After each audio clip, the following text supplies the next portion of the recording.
In a large town there was an old woman who sat in the evening alone in her room, thinking how she had lost first her husband, then both her children, then one by one all her relations, and at length that very day her last friend, and now she was quite alone and desolate.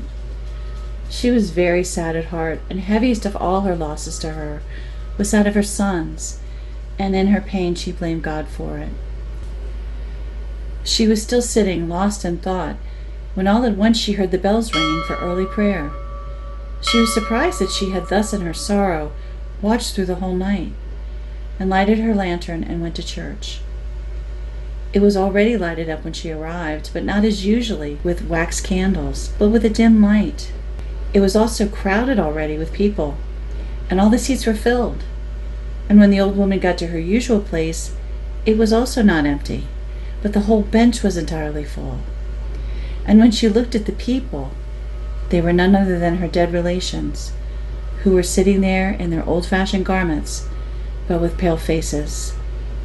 They neither spoke nor sang, but a soft humming and whispering was heard all over the church.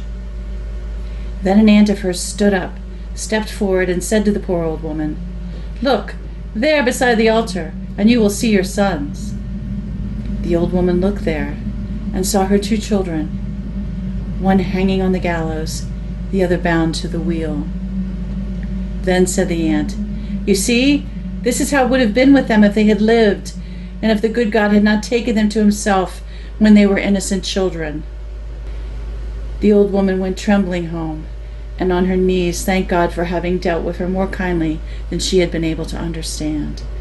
And on the third day she lay down and died.